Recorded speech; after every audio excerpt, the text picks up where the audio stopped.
और मैं इसमें थोड़ा सा बहुत सुधार दूं आशुतोष जी, मेरा और आपका जो बुद्धि का तल है ना, वो अभी हमारे उन बच्चों का नहीं है जो अभी पढ़ रहे हैं, जो अभी 10वीं 11वीं 12वीं first year second year final में है। उनका बुद्धि का तल और हमारे तल में अंतर है। उनको मैं ये जी, सलाह देता हूँ, अभी आप गीता मत पढ़ने जाओ, बोर हो जाओगे। आप कुछ मत करो, आप सिर्फ हनुमान चालीसा पढ़ा करो। उसकी पहली लाइन हाँ, सुनिएगा ध्यान से। क्या है? श्री गुरु चरण सरोज रज, करो, निज मन निज मत मुकुर मुकुर, सुधार, परनहु रघुबर वरना बिमल जस, रघुवर बिमल जो जस, दायक फल जो चार। दायक फल इसका चारि। मतलब क्या है? क्या मतलब है? श्री गुरु चरण, श्री गुरु के चरण से रज लेकर के, रज, निज रज मन मुकुर, लेकर। मैं मन मुकुर मतलब मैं अपने मन का आईना, जब आईने को हाँ, साफ करते हैं तो आप उसको किससे करते हैं? आप वो लगाते हैं ना, जो क्लियरेंट आते हैं तरह तरह करके, तो कोलगेट से उनसे भी अच्छा साफ साफ करके होता है। आप करें। आप 40 पद्य जो है, 40 आप डेली पढ़ा करें, सो जाया करें, कोई प्रॉब्लम नहीं, हाँ, इतना पर्याप्त है। और धीरे धीरे अगर अभ्यास आए तो रामचरितमानस पढ़िए, गीता पढ़िए, जो मर्जी आए पढ़िए आप। तो निश्चय करके वो एक लंबा चीज है। अब आए बात, अपने कितने घंटे खत्म हो गए? 14 घंटे। 14 घंटे मेरे हम्म, काबू में है ही नहीं। मैं जो चाहूं हम्म, ये मेरे हाथ में नहीं है। खराब बात यह है कि जो 10 घंटे अभी भी बचे हैं, क्या आप इसको हम्म, मैनेज करते हैं? होता यह है हम्म, कि आपके पास कोई आपका मित्र आता है कि क्या गुरु क्या कर रहे हो? यार कुछ हम्म, नहीं। चलो अच्छा, चलो घूम के आते हैं। चल दिया, आपने हम्म, मोटरसाइकिल में बैठे, फर्राटा भरते हुए दाएं के बाएं बाएं के दाएं 3 घंटा घूम लिए। चलो गुरु क्या हाँ, कर रहे हो? अभी तो चलो कोरोना है तो ठीक है, वरना क्या कर रहे हो? नहीं कुछ नहीं कर रहे। अरे यार फलाना, देखो करीना कपूर की नई पिक्चर आई है, चलते हैं देखते हैं। वहां जाके हाँ, 4 घंटा खराब करके आ जाते हो। आप पिक्चर देखिए, आप डेली एक पिक्चर देखिए, लेकिन वो फिल्म देखिए जो आपके कैरियर में सहायक हो। बच्चों के साथ एक दिक्कत ये है कि वो कभी भी करेक्शन रूट नहीं लेना चाहते। होता यह है हम्म, कि अगर आप गलती से आप बस स्टैंड जाते हैं और बस स्टैंड में 4 गाड़ियां चल रही हैं और तेजी से आप किसी भी बस में चढ़ जाना चाहते हैं, और एक आदमी बुला लेता है, चलो चलो चलो रीवा रीवा रीवा और करके, और बस में चढ़ा लेता है। लेकिन जब आप देखते हो कि बस तो जा रही है पन्ना तरफ, और जब हम्म, आप उसको नागौद पास कर जाते हो और आपको पता चल जाता है कि नहीं यार ये बस तो रीवा नहीं जा रही, ये तो हम्म, नागौद तरफ ले जा रहा है, तो क्या करोगे आप उतरोगे सबसे ना बस दूसरी से। तो फिर ऐसा क्यों नहीं करते जैसे मेरे साथ हुआ? मैं बीएससी बायोलॉजी से मैंने पास किया। मुझे बहुत जल्दी समझ आ गया भाई, डायरेक्ट डॉक्टर बनना मेरे बूते में नहीं है, और हम्म, सभी मैंने जो उससे रिलेटेड चीजें हैं वो मैं नहीं कर पाऊंगा। तो मुझे या तो टीचर बनना पड़ेगा या फिर मुझे कुछ और करना पड़ेगा। मैंने चेंज किया, मैंने लॉ ज्वाइन किया। पहले मैंने एमएससी करने की कोशिश करी, एमएससी बॉटनी से, लेकिन उसके बाद हम्म, मुझे लगा कि नहीं यार ये अपना फोर्टे नहीं है। मैंने लॉ ज्वाइन किया, लॉ मैंने हम्म, पास किया, एलएलबी पास किया। एलएलबी पास करने के बाद फिर मुझे लगा कि नहीं यार ये बस भी सही नहीं जा रही है। फिर मैं उतर हम्म, गया, फिर मैंने चार्टर्ड हाँ, अकाउंटेंसी ज्वाइन की और चार्टर्ड अकाउंटेंट हो गया। अब चार्टर्ड अकाउंटेंट हम्म, होने के बाद भी जिस बस में चढ़ा हूं, मुझे लगा ये हम्म, बस भी मुझे वहां नहीं ले जा रही जहां मुझे जाना है। तो मैंने, हाँ, आप आश्चर्य करोगे कि मैंने एमजे पास किया, master of master of journalism, journalism. वो मैंने पास किया। वो मुझे लगा कि यार ये वो जगह है, वो बस है जहां मुझे जाना है। और वही बस हाँ, मुझे आज यहाँ ले आई है, जहां मैं हम्म, लगातार लोगों से मिलता हूँ, बात करता हूँ और अपनी चीजें सुधार सकता हूँ। कहने का आशय हम्म, ये, कैरियर आपका ऐसा सरल चीज नहीं है कि जो आप किसी के कहने पे ले लें। आपको अगर कोई जूता पहनाता है तो क्या आप जबरन कोई भी जूता पहन लेते हो क्या? और अगर पहन लेते हो तो उसके साथ क्या 100 मीटर जा पाते हो क्या? आपका पैर 9 नंबर का है और आप 7 नंबर का जूता पहन रहे हो, या पैर 7 नंबर का है और 9 नंबर का जूता पहन रहे हो, दोनों हालत में आप नहीं चल सकते। आपको हाँ, जूता तो अपने नाप का चाहिए ना। तो क्यों दूसरे के नाप का जूता पहनना चाहते हो? वो जूता हो सकता है आपके पिताजी ने पहनाया हो कि बेटा ये कर लो, हाँ, हो सकता है वो आपकी माँ ने कहा हो कि बेटा ये कर लो, हो सकता है वो आपके बाबा जी की एक इच्छा रही हो, वो आईएएस करना चाहते हो, ना कर पाए हो, ठोक पीट के अपने पोते को आईएएस बनाना चाहते हो। तो हो हाँ, सकता है आपके दोस्त को कॉपी पेस्ट आपने किया हो कि मेरी सहेली बड़ी वो अच्छी है और वो इस कॉलेज में जा रही है, वो चूंकि वहां उस कॉलेज में सिर्फ बीकॉम ऑनर्स हो सकता है, मुझे करना बीबीए है, लेकिन वहां हम्म, बीकॉम ऑनर्स होता है तो मैं जबरन वहां एडमिशन ले लूं। क्यों भाई? 7 नंबर के पैर वाला 9 नंबर का जूता क्यों पहन रहा है? हम्म, इसलिए कैरियर अगर बनाना है तो बहुत जल्दी अपने बारे में विचार कीजिए। अब सम अप करने के लिए, लोग ये कहते हैं ये भाषण तो हम 36 बार सुन चुके हैं, इसमें नया क्या है? तो नया ये समझ है, में तब आज भी मैं नहीं आपको आता एक, ना। नहीं मैं आज आपको एक एक्सरसाइज दे रहा हूं, बहुत प्यारी एक्सरसाइज। मैंने कोई रास्ता हाँ। चाहिए ना, ये तो हो गया प्रॉब्लम का निकालना, पर उसका सोल्यूशन भी तो ढूंढना है। सिर्फ प्रॉब्लम के साथ एक चल के तो चीज, बात नहीं चलेगी। इससे पहले आप एक्सरसाइज बताएं। आपने कहा जैसे मैं बच्चों से कांटेक्ट करता हूँ, मैं लगभग 8 साल से काउंसलिंग करते आ रहा हूँ, बच्चों की करियर काउंसलिंग करता हूँ, उन्हें किन्हें क्या कोर्स करना चाहिए। बहुत से ऐसे बच्चे हुए हैं जो आते रहे जैसा कि बायोटेक करने या कुछ ऐसा करने, मुझे उनमें कैलिबर समझ में आया तो मैंने उनको सजेस्ट किया कि नहीं तुम बीबीए करो, या अगर बीबीए कर रहा है तो मैंने उनको बायोटेक करने का भी सजेशन दिया है। भाई मुझे समझ में आ जाता है कि किसमें क्या कैलिबर है, एक एक्सपीरियंस होता है और लोगों से मिलते मिलते इतना आ जाता है कि मैं फेस रीड करके, उनका इंटरेस्ट रीड करके, उनकी पर्सनालिटी को एनालाइज करके मैं समझ जाता हूं कि ये व्यक्ति, ये लड़का या लड़की है किस चीज में ज्यादा बेहतर कर पाएगी। और ऐसा हुआ है, एग्जैक्टली। और इवेंचुअली उन्होंने जब अपना कोर्स कंप्लीट किया, उन्होंने अच्छा करियर बनाया, तो ये उनकी अच्छाई थी कि भगवान साहब से उन्होंने मुझे थैंक्स कहा कि आपकी वजह से मुझे सही पाथ मिला। अब इसमें होता क्या है, बहुत सारे ऐसे बच्चे आते हैं सर जो कि मतलब कि वो दो चार नाव पे पैर रख के रखना चाहते हैं कि मैं कॉम्पिटिटिव एग्जाम्स के लिए प्रिपेयर तो कर ही रहा हूं, फिर बीए कर लूंगा, ये नहीं हुआ तो फिर एलएलबी कर लूंगा, एलएलबी नहीं हुआ तो फिर एमबीए कर लूंगा। मतलब उनका इंटरेस्ट, उन्हें कुछ नहीं पता होता है, उनका इंटरेस्ट रहता है कि अल्टीमेटली हमें पैसा कमाना है। और जो भी व्यक्ति सिर्फ पैसा कमाने के लिए कोई काम करेगा वो पैसा कभी नहीं कमा पाएगा, क्योंकि आप कोई भी करियर चुने, एग्जैक्टली। आपका पैशन उससे कनेक्ट होना जरूरी है।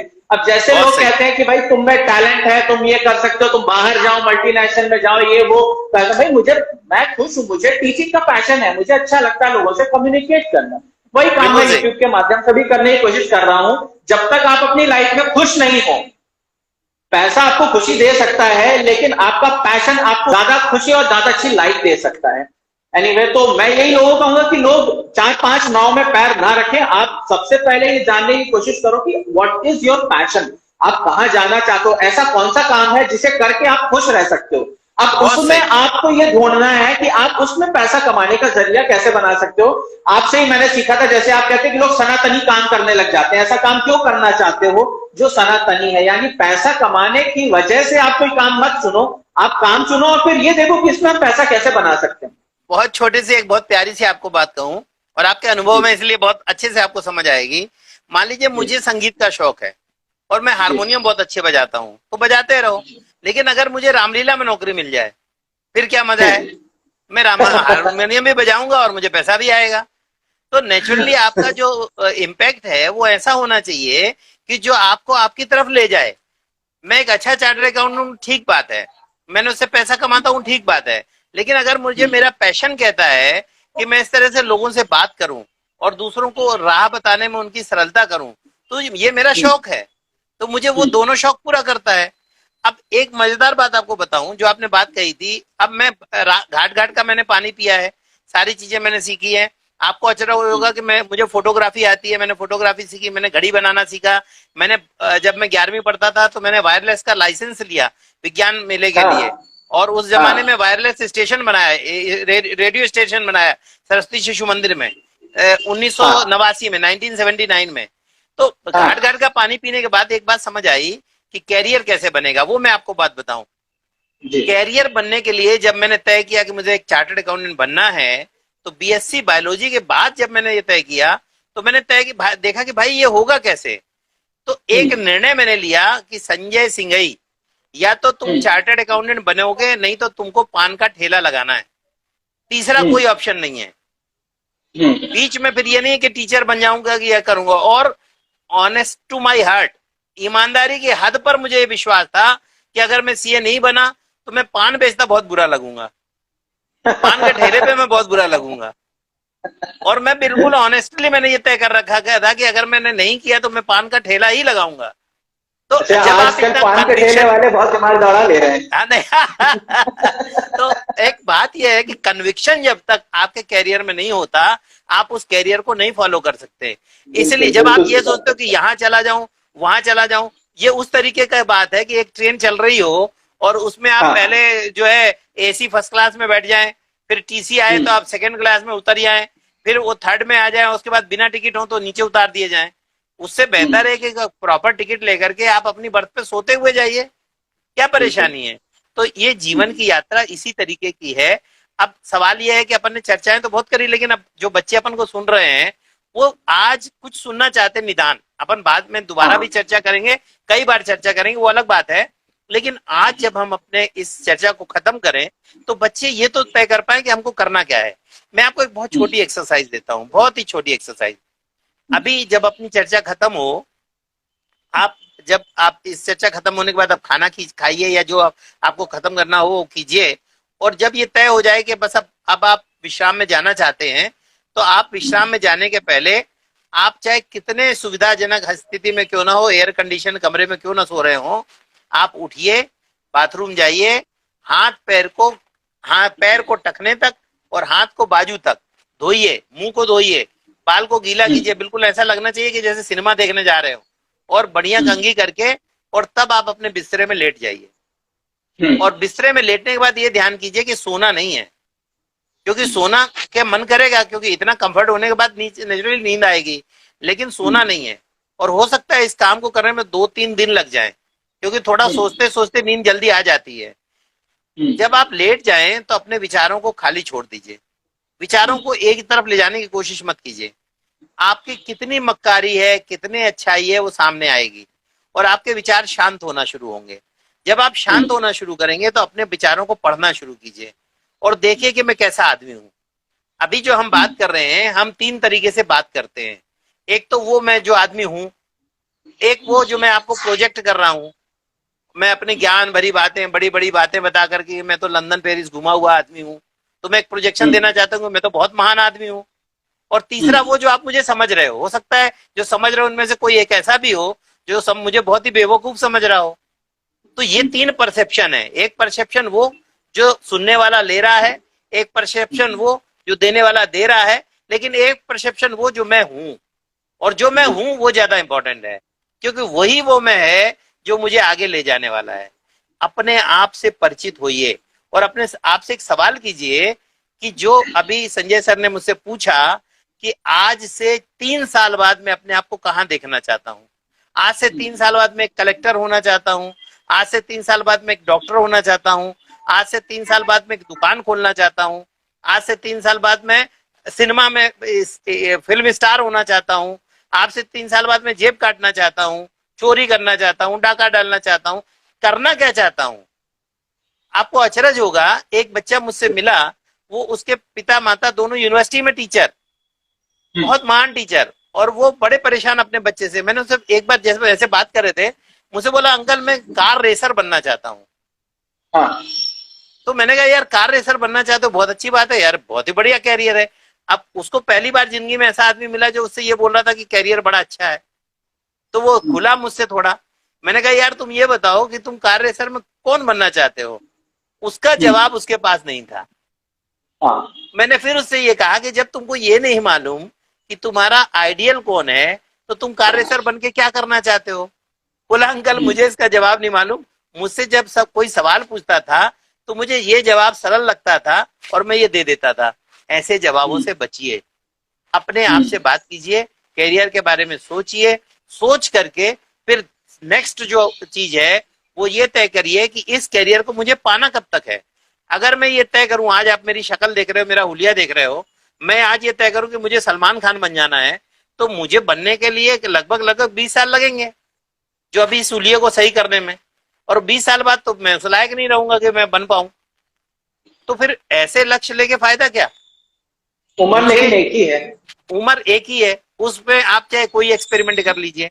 मैं हमेशा हर किसी से बोलता हूं कि आपकी जिंदगी आपके लिए प्रयोगशाला हो सकती है, दूसरे के लिए मत होने दीजिए। आप प्रयोगशाला बनाइए, ताकि बहुत बड़ी बात है। एक बार फिर से बोलिए, एक बार फिर से बोलिए। मैं फिर एक बार बोलता हूं कि आपकी जिंदगी आपके लिए प्रयोगशाला हो सकती है, लेकिन दूसरे को इसे प्रयोगशाला मत बनाने दीजिए।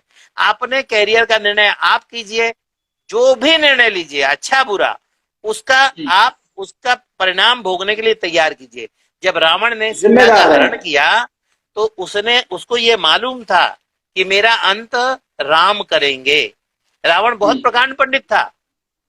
और आपको एक बहुत अंतिम बात मैं इसमें बताऊं कि जब रावण का वध हुआ और रामचंद्र जी ने लक्ष्मण से कहा कि जाओ, रावण प्रकांड पंडित है, इसके पास जाकर के सीख मांगो ताकि तुमको मरते समय ये ज्ञान दे, तो जब वो लक्ष्मण जी 2 मिनट में वापस आ गए, तो बोला क्या हुआ?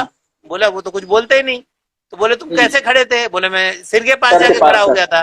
तो बोले तुम मूर्ख हो, अगर तुम किसी से ज्ञान लेना चाहते हो तो उसके पैर के पास खड़े हो, उसको आदर दो। वो कब तब तक तुम्हारा शत्रु था जब तक हमने लंका जीती नहीं थी। आज हम जीत चुके, उसका वध हो चुका, अब वो जा रहा है तो उससे ज्ञान लेना है। आशय ये कि ज्ञान कहीं से भी मिले। कहीं नाली से में भी अगर मिले। आपको नाली में अगर 500 का नोट मिल जाए आशुतोष जी, तो क्या आप उठाओगे नहीं? धो करके हम तो रखोगे, क्रिकेट की प्रेस गेंद करोगे? निकाल लेते थे। नहीं, हम तो प्रेस क्रिकेट की करोगे। गेंद तो निकाल लेते थे बचपन में, तो 500 तो बहुत बड़ी बात मैं है। 500 के नोट की बात कर रहा हूं। तो आप नेचुरली ज्ञान कहीं से मिले उसको लेना है। हम उस संस्कृति में रहने वाले हैं जो कहती है आनो भद्रा कर्तवो यंतु विश्वता, सारे हम्म। तरफ से श्रेष्ठ विचार मेरे दिमाग में आए। तो हम अपने दिमाग को खुला रखें, अपने कान आंख खुला रखें, मुंह बंद रखें। अभी हमने गणेश जी की पूजा की है, हमने गणेश जी से क्या सीखा? गणेश जी के कान देखिए कितने बड़े हैं, बड़े। उनकी सूंड कितनी लंबी है, दांत कितने बड़े हैं, लेकिन मुंह मुंह दिखाई तक नहीं छोटा। देता, बहुत छोटा सा मुंह है। एक हम्म। मोदक जाता है उनके मुंह में, हम्म। अगर ध्यान से देखिए एक मोदक जाता है छोटा सा, जो आप हम सब खाते हैं। तो उसका हाँ। आशय क्या? गणेश जी क्या कह रहे हैं कि कान बड़े रखो, कान खुले रखो।